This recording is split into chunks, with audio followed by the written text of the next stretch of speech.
Today we will continue with our discussion about continuous random variables. This is the second video in a four-part series. The goal would be to study the normal distribution uh, and its properties. An important application of the normal distribution is when it comes to modeling measurements. So the normal distribution is defined using two parameters, the mean mu and the variance sigma squared. Typically, the normal distribution will be denoted by capital N in parentheses mu comma sigma squared. Sigma, the square root of sigma squared, is the standard deviation of this distribution. Suppose x is normally distributed, that is x is coming with parameters mu, the mean mu and variance sigma squared, then the PDF of x is defined as f of x equals 1 over square root of 2 pi times sigma times the exponential of negative x minus mu squared divided by 2 sigma squared. And x takes values inside the entire real line minus infinity to infinity. We next calculate the cumulative distribution function for x, which is the probability that the random variable x is going to take values less than or equal to small x. This is the integral from minus infinity to x of the PDF that we have just calculated. Notice that we can use the probability density function to calculate the probability that the random variable takes values between a and b as the following definite integral.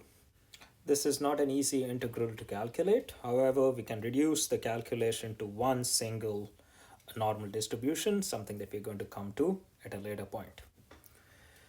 Note that if the random variable x has the normal distribution with parameters mu and sigma squared, then the expected value of x is going to be equal to mu and the variance of x equals sigma squared.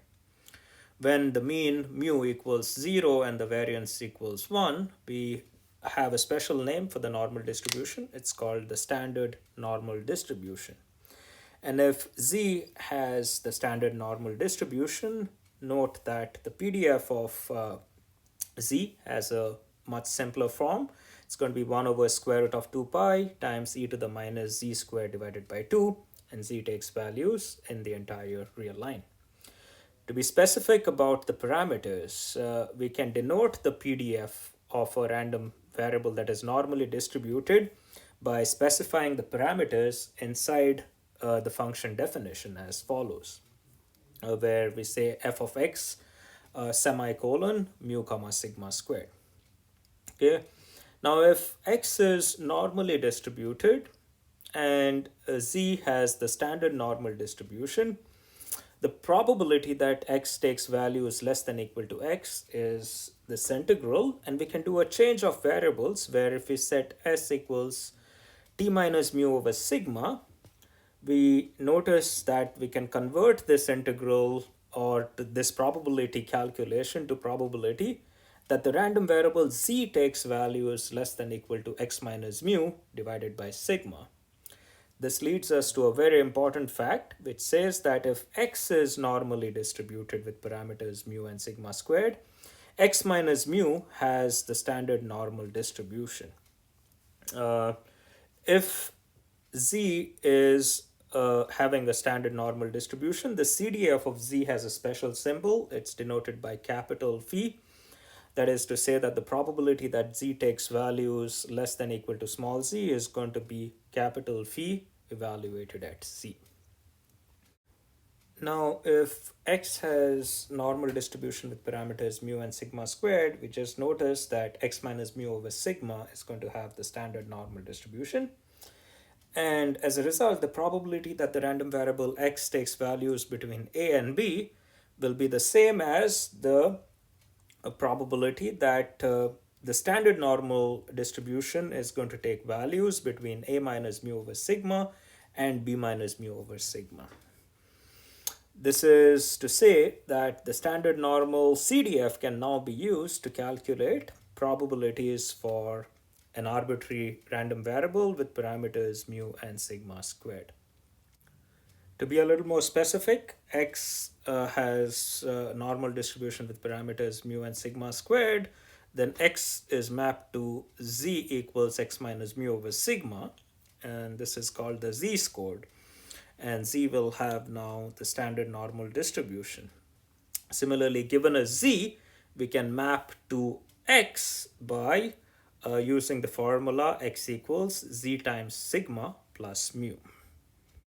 To get a visualization, the blue graph corresponds to the PDF of the normal distribution with parameters mu and sigma squared. The blue region is the probability that the random variable takes values less than or equal to x. The red PDF is the PDF of the standard normal distribution, and the red shaded region is the probability that the standard normal distribution will take values less than or equal to x minus mu divided by sigma. And the result that we have just spoken about is that the blue shaded region and the red shaded region are going to be of equal area. We will next talk about percentiles and critical values for normal distributions. If z has the standard normal distribution, then for a value alpha that lies between 0 and 1, we define z alpha, which is the alphath critical value, and it satisfies the equation that the probability that z takes values bigger than or equal to z alpha has to equal alpha. In terms of the CDF, this is saying that the probability of 1 minus capital phi of z alpha has to equal alpha.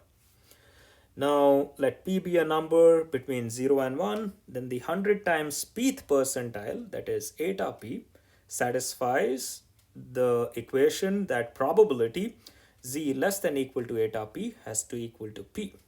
This is to say that the CDF of the standard normal distribution evaluated at eta p has to equal to p. Now suppose if we are given an arbitrary random variable which is normally distributed with parameters mu and sigma squared, then we can define the alphath critical value for the random variable x, which is going to be equal to sigma times z alpha plus mu, where z alpha is the alphath critical value for the standard normal distribution.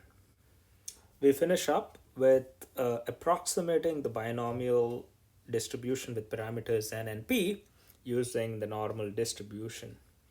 So let x be the binomial distribution with parameters n and p, and let mu x be n times p, which is the expected value of the distribution, and sigma squared equals n times p times q.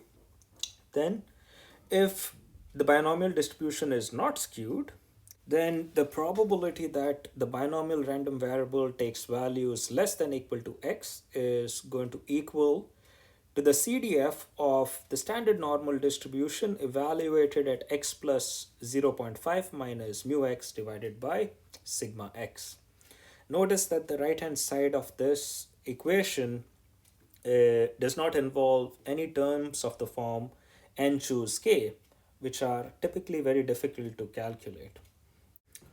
To summarize, we have spoken about the normal distribution, the standard normal distributions, the way we calculate probabilities for normal distributions, critical values and percentiles, and finally, an approximation for the binomial distribution using the normal distribution. This is all for now. Take care of yourselves, and I will see you around.